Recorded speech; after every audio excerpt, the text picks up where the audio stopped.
جب وہ تینوں کی بھی موت آ گئی تو اللہ پھر فرمائے گا کم بقیہ من عبادی، کتنے ہو گئے؟ ما بقیہ الا عبدک الذلیل، یا اللہ اب تو تیرا ایک ہی عاجز بندہ بچا ہے، فرمایا مت، تم بھی مر جاؤ۔ تو ملائکہ پر بھی موت آئے گی، تمام مخلوق پر موت آئے گی۔ اور یہ بھی بڑی عجیب بات ہے کہ دنیا کے اندر خدا کے منکر پیدا ہوئے ہیں، انبیاء کے منکر پیدا ہوئے ہیں، اولیاء کے منکر پیدا ہوئے ہیں، صحابہ کے منکر پیدا ہوئے ہیں، اہل بیت کے منکر پیدا ہوئے، لیکن موت کا کوئی منکر پیدا نہیں ہوا۔ یعنی موت کے بعد کی جو زندگی ہے اس کے تو منکر ہیں، لیکن موت کا حتیٰ کہ مشرکین مکہ بھی کہتے تھے کہ ہم مرتے بھی ہیں جیتے بھی ہیں، ان ہی الا حیاتنا الدنیا نموت ونحیا۔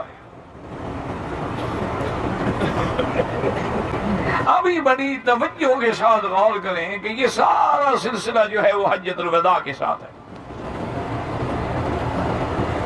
حضور پاک نے رحمت دو جہاں نے حجۃ الوداع میں اعلان فرما دیا تھا، خذوا عنی مناسککم لعلی لا اراکم بعد عامی ھذا۔ آپ نے اعلان فرما دیا تھا لوگوں مسائل سیکھ لو، حج کے مسائل سیکھ لو، ہو سکتا ہے کہ اگلے ساتھ میری تمہارے ساتھ ملاقات نہ ہو۔ یہ اشارہ تھا۔ اسی طرح جب سورۃ نازل ہوئی، سورۃ النصر، اذا جاء نصر اللہ والفتح ورأيت الناس يدخلون في دين الله أفواجا فسبح بحمد ربك واستغفره إنه كان توابا۔ سورۃ النصر نازل ہوئی، اب دین میں جماعتوں کی جماعتیں دوڑ دوڑ کے داخل ہو رہی ہیں۔ اللہ پاک نے نبی کو حکم دیا کہ میرا مدنی اب زیادہ سے زیادہ وقت اپنا تسبیح، تحمید اور استغفار میں لگائیں۔ اشارہ تھا کہ اب آپ کی وفات قریب آ گئی، کام مکمل ہو گیا۔ اسی طرح جب آیت تکمیل نازل ہوئی، اليوم اکملت لکم دینکم وَأَتْمَمْتُ عَلَيْكُمْ نِعْمَتِي وَرَضِيتُ لَكُمُ الْإِسْلَامَ دِينًا۔ اللہ نے فرمایا میرا مدنی آج ہم نے تیرے دین کو مکمل کر دیا ہے۔ جس کو اللہ مکمل کر دے وہ کبھی ناقص نہیں ہو سکتا۔ اور اللہ نے فرمایا ہم نے آپ پر نعمتیں تمام کر دی ہیں، نعمتیں پوری کر دی ہیں، اور ہم نے دین اسلام کو قیامت تک کے لیے پسندیدہ دین قرار دے دیا ہے۔ جب یہ آیت نازل ہوئی فبکا ابی بکر رضی اللہ عنہ، حضرت ابو بکر رونے لگے۔ صحابہ نے پوچھا کیا بات ہے؟ اس نے کہا مجھے اس آیت سے خوشبو آ رہی ہے وفات رسول اللہ کی صلی اللہ علیہ وسلم۔ اور اسی طرح جب حضور پاک حج فرما کے مدینہ منورہ میں تشریف لے آئے، یہ 28 سفر کی بات ہے کہ حضور جنت البقیع الغرقد قبرستان مدینہ میں تشریف لائے۔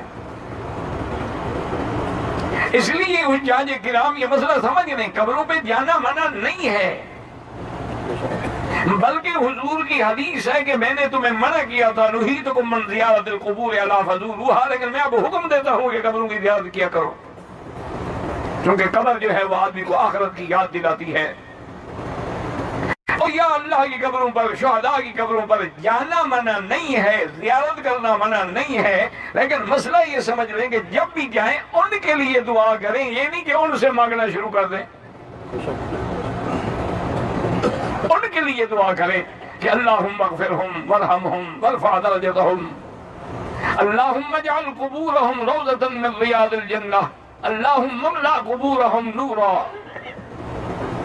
ایک مسئلہ سمجھ، یہی وہ جگہ ہے جہاں پر لوگ گمراہی میں آ کے مشرک ہو گئے ہیں کہ قبر والوں سے مانگتے ہیں، مانگنا شرک ہے۔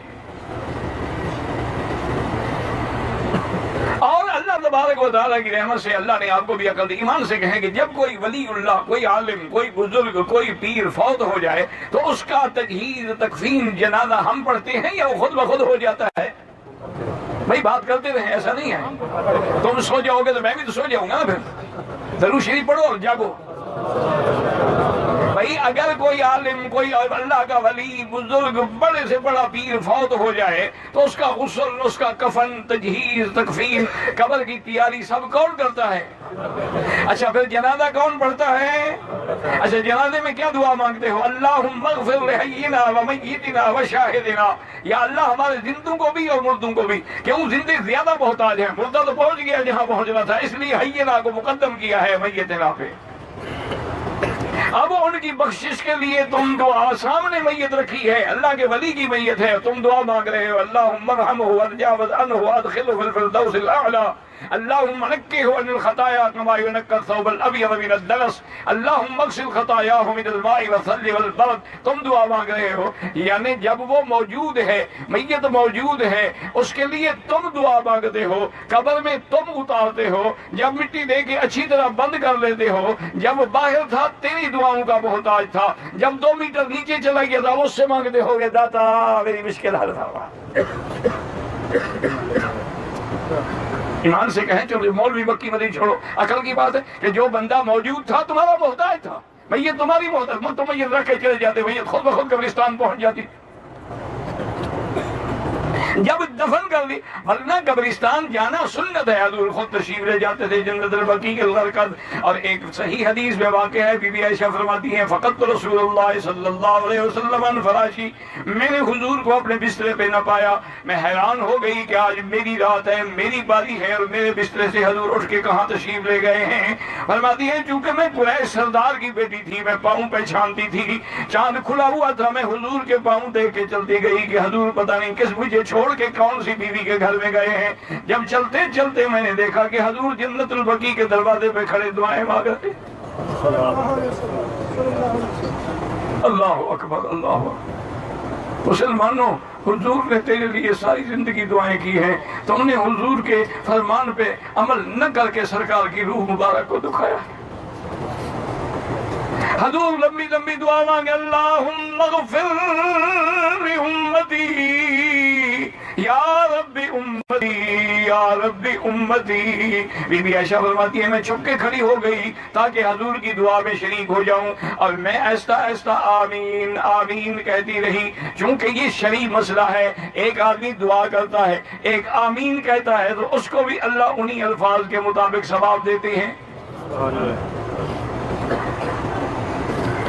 اب بی عائشہ فرماتی ہے کہ حضور نے بڑی لمبی دعا کی، اور ایک بات میں عرض کر دوں کہ بعض اولیاء اللہ نے، علماء نے لکھا ہے کہ اگر کسی کے خلوص کو دیکھنا ہو تو اس کی دعا پر نظر ڈالو کہ وہ کتنی عاجزی، کتنی گڑ گڑا کے اور کتنی لمبی دعا کرتا ہے، اسی سے اندازہ لگاؤ گے یہ دین کے ساتھ کتنا مخلص ہے۔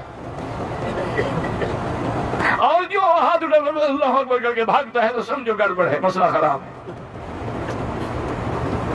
اس کو اللہ کے ساتھ لو لگانے میں مزہ ہی نہیں آ رہا۔ حضور لمبی دعا فرماتے رہے۔ بی بی عائشہ کہتی ہے اب جب مجھے اندازہ ہوا، بی بی عائشہ کو پتا تھا کہ ان الفاظ پہ ہمیشہ حضور دعا ختم فرماتے ہیں، تو میں جلدی سے راستہ بدل کے تیز تیز چلتی ہوئی اپنے حجرے میں پہنچی تاکہ حضور کو پتہ نہ لگ جائے کہ میں حضور کا بیڑا اٹھا کے حضور کو ڈھونڈ رہی ہوں۔ میں جلدی سے آگے اپنے بستر میں چادر لے کے سر سے لے کر پاؤں تک چادر اوڑھ کے سو گئی، اور اتنی تھوڑی سی دیر کے بعد حضور بھی تشریف لے آئے، میرے بستر پہ بیٹھے اور بیٹھتے ہوئے اپنا ہاتھ میرے سینے پہ رکھا تو میرا سینہ تو دھونکنی کی طرح چل رہا تھا، دوڑ کے آئی تھی، اور میں عائشہ کہیں سے بھاگ کے آ رہی ہے، کہہ دو صلی اللہ علیہ وسلم جب نام آئے گا، اور سب کچھ اسی نام میں ہے، پیار کرو گے تو کامیاب ہو جاؤ۔ ایک بہت بڑے امام گزرے ہیں جنہوں نے ساری زندگی دین کی خدمت کی ہے، تو فوت ہو گئے، تو ان کے ایک مرید نے، شاگرد نے خواب دیکھا کہ حضرت بڑے اعلیٰ محل میں ہیں، اعلیٰ لباس ہے، تو انہوں نے پوچھا حضرت آپ کو اللہ نے کس عمل پر یہ مقام دیا ہے؟ فرمایا بھائی خیر دین کی تو خدمت کرتے رہے، لیکن ایک دفعہ میں جا رہا تھا تو راستے میں ایک کاغذ پڑا تھا جس پہ حضور کا نام لکھا ہوا تھا، میں نے اس کو اٹھایا، صاف کیا اور جا کے محفوظ کر دیا، اللہ نے فرمایا جاؤ اسی نام کی عزت سے میں نے تیرے سارے گناہ معاف۔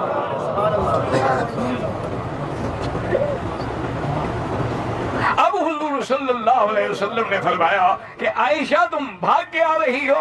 انہوں نے کہا حضور بات تو ٹھیک ہے، سوکنوں کے دل میں حسد تو پیدا ہوتا ہے کہ شاید حضور مجھے چھوڑ کے کسی اور بیوی کے پاس تشریف لے. فرمایا انت فی شان وانا فی شان. فرمایا عائشہ تمہیں اپنا خیال ہے اور مجھے اپنا خیال ہے. اچھا یہ بتاؤں کہ بنو کلاب کی بکریاں دیکھی؟ بنو کلاب قبیلہ ہے، ان کی بہت بکریاں تھیں، ہزاروں کی تعداد میں. انہوں نے کہا ہاں یا رسول اللہ. فرمایا آج میری دعا سے ان بکریوں کے جتنے بال ہیں اتنی اللہ نے میری امت کو معاف کر دیا.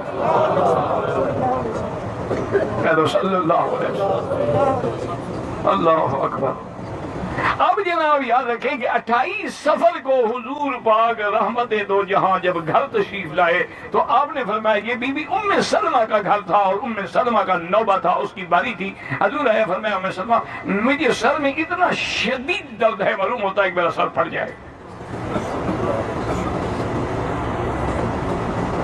بہرحال جو ممکن ہو سکتا تھا وہ علاج بھی ہوا، ٹھنڈے پانی بھی ڈالے گئے، کچھ افاقہ ہوتا، پھر درد شروع ہو جاتا اور حضور کی طبیعت بالکل آہستہ آہستہ آہستہ کمزور ہوتی چلی گئی. اور حضور روزانہ پوچھتے کہ متى نوبت عائشہ، عائشہ کی باری کب آئے گی؟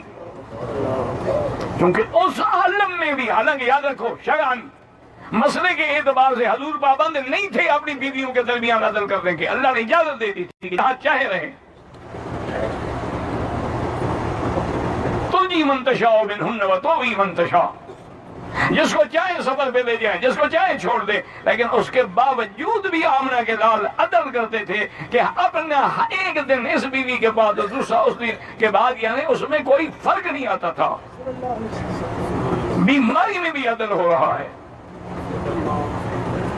اور آج کل تو حاجی دیکھا دو شادیاں ہونے جی، پہلی رو رہی ہے، دوسری کو لے کے حج پہ تشریف لائے ہوئے ہیں. یہ پتہ نہیں کون سا حج ہے، یہ بیگم کا ہی حج ہوگا، حاجی کا تو شاید نہ ہو. یہ میں نہیں کہتا، حدیث میں ایک صحابی تھے، وہ ایک عورت سے اس کو عشق تھا، ام قیس اس عورت کا نام تھا. تو اس کو پیغام بھیجا مکے سے کہ میں تو تمہارے فراق میں تڑپ رہا ہوں اور تم مدینے چلی گئی. تو اس نے پیغام بھیجا، انہوں نے کہا دیکھو بات سنو، جب تک تم ہجرت کر کے مدینے نہ ہو میرے ساتھ تعلق کی امید نہ رکھنا. تو اس نے ہجرت کی اور وہاں جا کے شادی کی. تو صحابہ اس کو کہتے تھے مہاجر ام قیس، یہ ام قیس کے لیے ہجرت کرنے والا ہے. اسی لیے حدیث میں ہے نا او الی امرأۃ، یا نیت ہے بیوی کی تو وہ مل جائے گی. تو اب جناب یہ ہے کہ لیکن اس بیماری میں بھی حضور پوچھ رہے ہیں. تو سب بیویوں نے اجلاس کیا، انہوں نے کہا حضور کو بی بی عائشہ کا انتظار ہے، کیونکہ حضور کو بی بی عائشہ سے بڑا پیار ہے. تو اس لیے ہم سب خود درخواست کر دیتی ہیں کہ حضور آپ پر کوئی پابندی نہیں، آپ بی بی عائشہ کے گھر میں رہیں. تمام بیویوں نے مل کے حضور کی خدمت میں درخواست کی کہ حضور ہم سب دل سے اجازت دیتے ہیں کہ بی بی عائشہ کے گھر میں رہیں. اب حضور بی بی عائشہ کے گھر میں تشریف لے آئے. لیکن خدا کی شان یہ ہے کہ تکلیف بڑھتی گئی اور ایک دن تو حضور نے فرمایا کہ عائشہ وقت انقطاع اوان انقطاع ابہری من سم الذی اکلت بخیبر، کہ عائشہ وہ جو ظالمہ عورت نے مجھے خیبر میں زہر دیا تھا نا، اس زہر کا اثر اب ہو رہا ہے، میری اندر سے آنتیں کٹ رہی ہیں.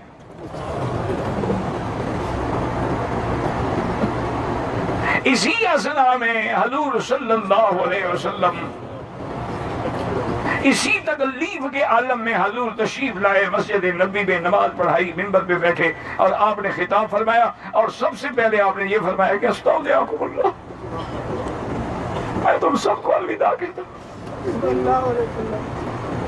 فبکا صحابہ چیخے مارے. اور حضور نے فرمایا کہ یاد رکھو میں دو چیزیں تمہیں دے کے جا رہا ہوں، اگر ان پہ عمل کرو گے تو میرے بعد گمراہی سے بچ جاؤ گے اور نجات پا جاؤ گے. ایک اللہ کا قرآن ہے اور ایک سنت محمد مصطفیٰ ہے. اور اسی طرح حضور پاک نے فرمایا کہ انی لا اخشی علیکم الفقر، میں تم سے یہ گمان نہیں کرتا کہ تم پر بھوک آئے گی، ولیکن اخشی علیکم الغنی، مجھے ڈر ہے اللہ اتنی دولت دے گا، اتنی دنیا دے گا، تمہارے گھر پر جائیں گے، پھر مجھے ڈر ہے کہ کہیں دولت کی وجہ سے تم بھٹک نہ جاؤ. اور اسی طرح آخری وصیت میں حضور نے یہ بھی فرمایا ایاکم وفتنۃ النساء، خبردار عورتوں کے فتنے سے بچنا. اور اسی آخری وصیت میں حضور نے یہ بھی فرمایا کہ اوصیکم بالنساء میں تمہیں عورتوں کی سفارش کرتا ہوں، انہن اوان، یہ عورتیں جو ہیں بیچاری قیدی ہیں تمہارے گھر میں، ماں باپ کو چھوڑ کے، رشتہ چھوڑ کے، سب کو چھوڑ کے تیرے گھر میں پڑی ہیں، تیرے حکم کے بغیر باہر نہیں جا، ان کا خیال رکھنا، ورنہ قیامت میں پکڑے جاؤ۔ اور حضور نے اسی خطبے کے دوران میں حضرت اسامہ کو حکم دیا کہ لشکر تیار کرو اور مسیلمۃ الکذاب مرتدین کے خلاف، روم کے خلاف جنگ کے لیے تیار ہو جاؤ۔ یہ ساری نصیحتیں کرنے کے بعد حضور پھر اپنے گھر میں تشریف لے گئے۔ اب یہ کیفیت ہو گئی کہ تکلیف بڑھتی گئی، حتیٰ کہ کبھی کبھی تو یہ بھی ہوتا کہ مشکیزیں ٹھنڈے پانی کے حضور کے اوپر ڈالے جاتے، کچھ سکون ملتا۔ ایک دفعہ 7 مشکیزیں ڈالے گئے اور ہر دفعہ حضور یہ پوچھتے صلی الناس، لوگوں نے نماز پڑھ لی؟ تو بی بی عائشہ کہہ دیا انتظرونک، حضور ہو تو آپ کی انتظار۔ اللہ اکبر۔ حضور نے کوشش فرمائی، پردہ ہٹا کے دیکھا، ارادہ فرمایا، پھر بے ہوش ہو گئے۔ آخر حضور نے فرمایا مروا ابا بکر فلیصلی بالناس، ابو بکر کو حکم دو کہ میرے مصلی پہ کھڑا ہو۔ بی بی عائشہ نے کہا، اور اس میں اس نے بی بی حفصہ کو بھی شامل کیا، بی بی زینب کو بھی شامل کیا کہ یا رسول اللہ ان ابا بکر رقیق القلب، ابو بکر جو ہے وہ تو بڑے نرم دل ہیں، وہ مصلی پہ نہیں کھڑے ہو کے نماز پڑھا سکیں گے، آپ حضرت عمر کو حکم دیں یا کسی اور کو حکم دیں۔ حضور ناراض ہو کے فرمایا انتن صواحبات یوسف، تم یوسف کی وہی سہیلیاں ہو جن نے اس کو گمراہ کرنے کی کوشش کی تھی، کیا کہہ رہی ہو؟ مروا ابا بکر فلیصلی بالناس۔ لیکن یہ بات سمجھیں کہ آخر بی بی عائشہ کو کیا تکلیف تھی کہ ابو بکر مصلی پہ نہ آئے؟ اس کے لیے تو فخر تھا کہ اس کا باپ مصلی پہ کھڑا ہو رہا ہے۔ وجہ یہ تھی کہ بی بی عائشہ یہ نہیں چاہتی تھی کہ ہمارے بارے میں کوئی بدظنی اختیار کی جائے کہ یہ حضور کی موت کا انتظار کر رہے تھے، حضور کو تکلیف ہوئی تو مصلی پہ قبضہ کر لیا، کل کو ہمارے ابے پہ الزام نہ لگایا جائے۔ بی بی عائشہ بڑی عالمہ تھی، ذکیہ تھی، ذہینہ تھی، اور اسی کے اثناء میں حضور کی طبیعت سنبھل گئی تو آپ نے حضرت علی اور حضرت فضل کے کندھے پہ ہاتھ رکھا۔ بی بی عائشہ فرماتی ہے میں دیکھ رہی ہوں کہ حضور کے پاؤں مبارک ایسے زمین پہ جیسے لکیر کھینچ رہے ہیں، پاؤں نہیں رکھ سکتے تھے، ان کے کندھے پہ زور رکھ کے چلے۔ ابو بکر کو احساس ہوا، پیچھے ہٹنے لگا، فرمایا الا مکانک یا ابی بکر، یہاں کھڑے رہو۔ لیکن ابو بکر پیچھے ہٹ گئے، حضور آگے جا کے بیٹھ گئے۔ اب حضور ابو بکر کے امام تھے اور ابو بکر امت کا امام تھا۔ جب نماز ہو گئی آپ نے فرمایا مار گیا ابی بکر، تم کیوں ہٹ گئے؟ اس نے کہا یا رسول اللہ مارے اپنے ابی قحافہ کے بیٹے کی کیا طاقت ہے کہ نبی کے آگے کھڑے ہو کے نماز پڑھائے؟ حضور صلی اللہ علیہ وسلم پھر گھر میں تشریف لے گئے۔ تکلیف بڑھتی رہی، کم ہوتی رہی۔ اسی اصلاح میں حضور نے صحابہ بھی بیٹھے ہیں، آپ نے فرمایا یہ تو نہیں بکرتاسن، سفید کاغذ اور قلم لے آؤ، میں تمہیں کچھ لکھ دوں تاکہ میرے بعد کوئی گمراہی میں مبتلا نہ ہو۔ اب سب صحابہ مشورہ کرنے لگے کہ کیا کریں، حضور کا حکم ہے۔ یہ مسئلہ ایک کرتاس ہے جس کو شیعہ بڑا اچھالتے ہیں کہ جی عمر نے نہ لکھنے دیا، عمر نے نہ لکھنے دیا، حضور نے حضرت علی کو خلافت لکھ دینی تھی۔ یہ شیعہ کی مسئلہ ہے کرتاس جو ہے نا، بڑا مارکۃ الآراء مسئلہ۔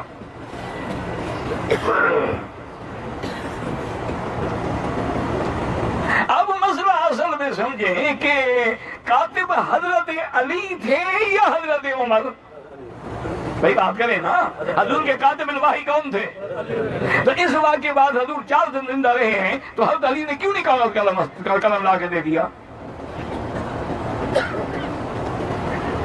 یہ جھوٹ ہے۔ حضرت عمر کا اخلاص تھا اور اپنے ذمے ایک داغ دھونا تھا کہ ایک دفعہ حضرت عمر تورات پڑھ رہے تھے، حضور ناراض ہو گئے اور فرمایا لو کان موسیٰ حیا لما وسعہ لاتباعی، تو حضرت عمر نے کہا رضیت باللہ ربا وبالاسلام دینا۔ آج حضرت عمر کو موقع ملا، ان نے صحابہ سے کہا بھی دین مکمل ہو گیا ہے، حضور کو تکلیف ہے، ہم حضور سے کیا لکھوائیں، حسبنا کتاب اللہ، تاکہ حضور کے دل میں وہ بات نہ رہے۔ حضور نے فرمایا اچھا تم چلے جاؤ، سب چلے جاؤ، سارے لیکن ذمہ داری تو حضرت علی کی تھی نا۔ حضرت عمر کی 24 گھنٹے تو گھر میں نہیں بیٹھے تھے، اور اگر حضرت علی حضرت عمر سے ڈر گیا تو پھر مشکل کشا کیسے ہوا؟ اصل بات سنو، ایک صحیح روایت ہے کہ حضرت عباس نے حضرت علی کو بلایا، کہہ دو رضی اللہ عنہ۔ اس نے کہا کہ یا علی انی لأعلم بعلامات موت قریش، میں قریش کے لوگوں کی موت کی علامات کو پہچانتا ہوں، مجھے یقین ہو گیا ہے کہ حضور کی وفات کا قریب زمانہ آ گیا۔ میرا مشورہ یہ ہے کہ تم حضور سے جا کے حضور کے بعد خلافت لکھوا لو، کیونکہ حضور کی آپ کے ساتھ بڑی محبت ہے۔ حضرت علی نے عرض کیا یا عباس میں کبھی یہ بات نہیں کروں گا، اس کی وجہ یہ ہے، پہلی بات تو یہ ہے کہ حضور تکلیف میں ہے اور ہم خلافتیں لکھواتے پھریں، اور دوسری بات یہ ہے کہ اگر حضور نے خلافت لکھ دی تو الحمدللہ، اگر حضور نے انکار کر دیا تو قیامت تک ہمارے خاندان میں خلافت نہیں آئے گی، اس لیے اس مسئلے کو رہنے دو، جو اللہ چاہیں گے وہ ہوگا۔ اس کے بعد اسی اثناء میں سیدہ فاطمہ الزہرا رضی اللہ عنہا حضور کے پاس تشریف لائیں، حضور نے قریب بٹھایا اور اشارہ کیا اور کان میں بات کی تو بی بی فاطمہ رونے لگ گئی۔ تھوڑی دیر گزری پھر اشارہ کیا، پھر دوسرے کان میں بات کی تو بی بی فاطمہ ہنسنے لگ گئی۔ بی بی عائشہ فرماتی ہے میں حیران ہو گئی، یہ کون سا ہنسنے کا مقام ہے؟ بی بی فاطمہ تو بڑی ذکی چیز ہے، یہ ہنسنے کا مقام ہے کہ بی بی حضور کی موت کا وقت ہے اور بی بی ہنس رہی ہے۔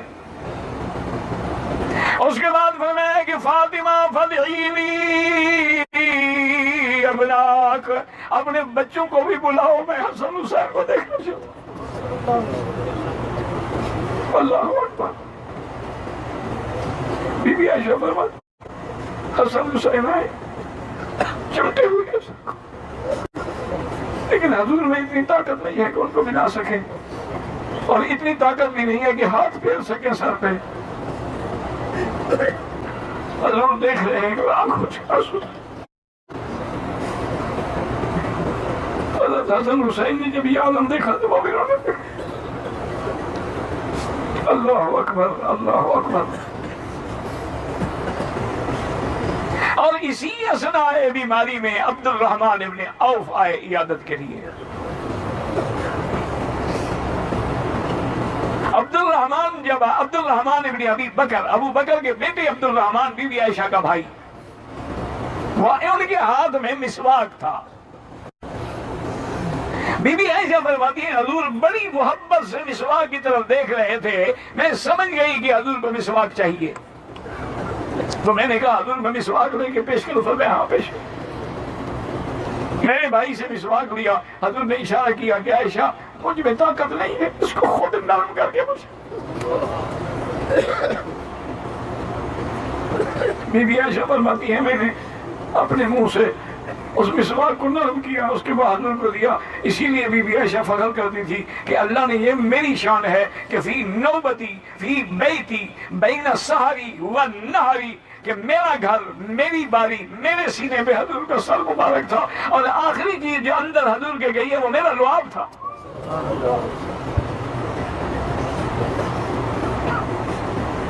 اب حضور صلی اللہ علیہ وسلم کی زبان مبارک سے نکلتا ہے اللہم اعنی علی سکرات الموت،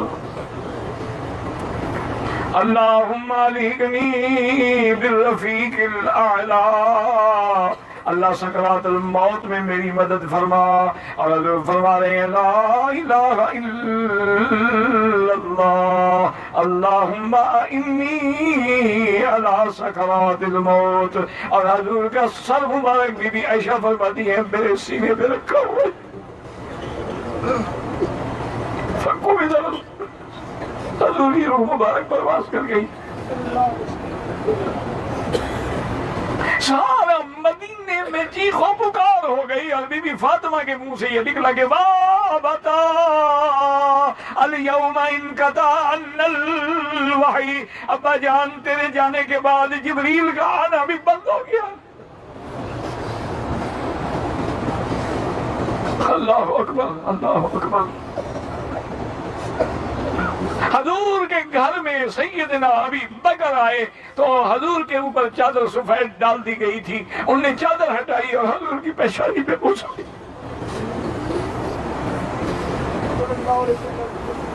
اور باہر آئے تو حضرت عمر جوش میں ہیں، کہتے ہیں من قال ان محمدن قد مات، اگر کسی نے کہا حضور پہ موت آ گئی ہے، عمر کی تلوار فیصلہ کرے گی، حضور پہ موت نہیں آئی، حضور بے ہوش ہیں۔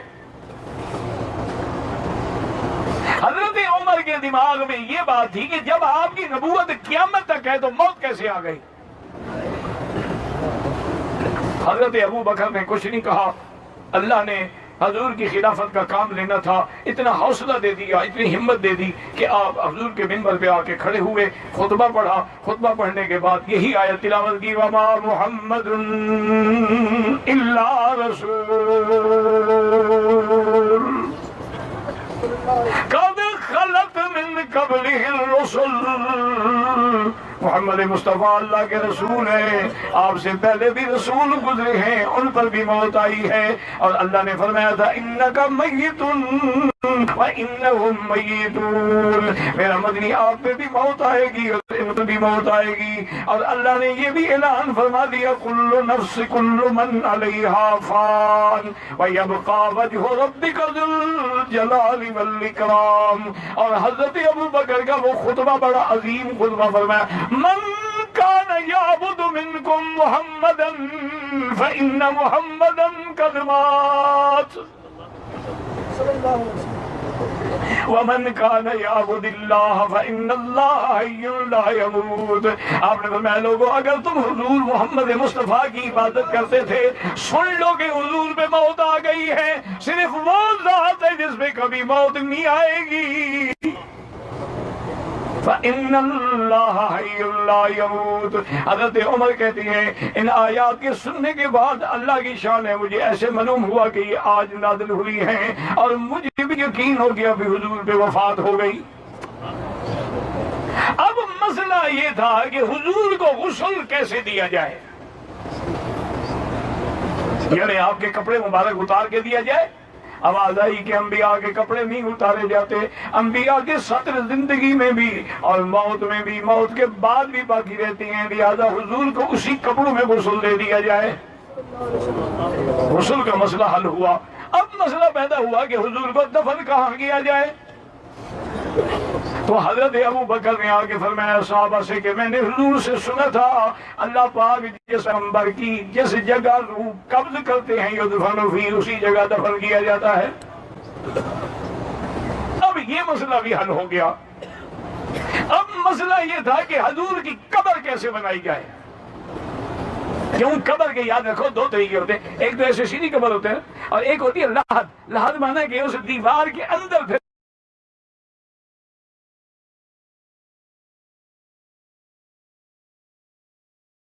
جگہ بناتے ہیں میت۔ اللہ فرمایا دو آدمی تھے، ایک حضرت ابو عبیدہ تھے جو بغلی قبر بنانے کے ماہر تھے، اور ایک حضرت ابو طلحہ تھے جو لحد کی قبر بنانے کے ماہر تھے۔ انہوں نے کہا دونوں کی طرف آدمی بھیج دو بلانے کے لیے، جو پہلے آئے اسی پر عمل کریں گے۔ اللہ کی شان ہے کہ ابو طلحہ پہلے آئے، حضور کے لیے لحد کی قبر بنائی گئی صلی اللہ علیہ وسلم۔ اب اس کے بعد یہ بھی مسئلہ، اور 3 کپڑوں میں حضور کو کفن دیا گیا۔ اب یہ مسئلہ تھا کہ نماز جنازہ کا کیا ہوگا۔ یاد رکھو قاضی عیاض نے تو ایک روایت لکھی ہے، لیکن اللہ ان کی قبر پہ کروڑ رحمتیں کرے، وہ چونکہ عاشق تھے اور عاشق سے کچھ نہ کچھ کمزوریاں ہو جاتی ہیں۔ قاضی عیاض حضور کے عاشق تھے، انہوں نے ایک روایت اپنی کتاب میں لکھی ہے جس کی صحت پر کوئی دلائل ہم نہیں دے سکتے ہیں۔ انہوں نے لکھا کہ حضور نے فرمایا تھا کہ سب سے پہلے میرا جنازہ حضرت جبریل پڑھیں گے، میکائیل، اسرافیل، اسرائیل، ملائکہ پڑھیں گے، اور اس کے بعد میرے جنازے کے لیے میرے صحابہ کمرے میں داخل ہوں گے، وہ کوئی امام نہیں ہوگا بلکہ صرف مجھ پہ صلاۃ و سلام پڑھ کے نکلتے جائیں گے۔ امام شافعی رحمۃ اللہ علیہ نے کتاب الام میں لکھا ہے کہ نہیں، باقاعدہ جنازہ ہوا جیسے کہ جنازہ ہوتا ہے، لیکن راجح قول علماء کے نزدیک یہی ہے کہ آپ امام الانبیاء ہیں، پھر آپ معصوم عن الخطا ہیں، آپ کو ہماری دعاؤں کی کیا ضرورت تھی، اس لیے 10 صحابی ہی کمرے میں کھڑے ہو سکتے تھے، جاتے تھے درود پڑھ کے باہر آ جاتے۔ حضور صلی اللہ علیہ وسلم کی تدفین کے بعد اب مسئلہ خلافت پیدا ہوا. حضرت سعد بن عبادہ جو ہے بنی ثقیفہ میں مشورہ کر رہے تھے کہ حضور کے بعد اب خلیفہ جو ہے وہ انصار میں آنا چاہیے. اس کے بعد اور صحابہ بھی تشریف لائے، حضرت عمر بھی آئے، حضرت ابوبکر بھی آئے. تو ایک صحابی نے کہا کہ میں نے خود سنا حضور نے فرمایا لا خلافت الا فی قریش، میرے بعد خلیفہ قرشی بنے گا. تو انصاریوں نے ہتھیار اٹھا لی. اب اس کے بعد رائے چلتی رہی تو حضرت عمر نے بڑی عجیب بات کی. انہوں نے کہا حضرات صحابہ آپ جانتے ہیں اپنی زندگی میں مصلی پہ حضور نے کس کو کھڑا کیا ہے؟ سب نے کہا ابو بکر کو. فرمایا الذی اختارہ امام لدیننا، جس کو اللہ کے نبی نے ہمارے دین کا امام چنا ہے، ہم اس کو اپنی دنیا کا امام نہ مانے. تو سب نے حضرت ابو بکر کے ہاتھ پہ بیعت کر لی اور حضرت علی رضی اللہ تعالیٰ نے تاخیر سے بیعت کی، لیکن انہوں نے بھی بیعت کی اور خلوص دل کے ساتھ کی. وما علینا الا البلاغ واللہ اعلم. اچھا ایک تو پچھلے دفعہ بھی مجھے یاد نہیں رہا، کل جمعرات ہے تو درس انشاءاللہ جمعہ کو ہوگا تاکہ ساتھی جمعرات آگے بیچارے انتظار نہ کریں. کہتے کہ ایک آدمی نے اپنی بیوی سے کہا کہ میری طرف سے تمہیں 8 طلاق ہیں، 5 تو انشاءاللہ عذاب ہوگا، 3 طلاقیں ہو گئیں.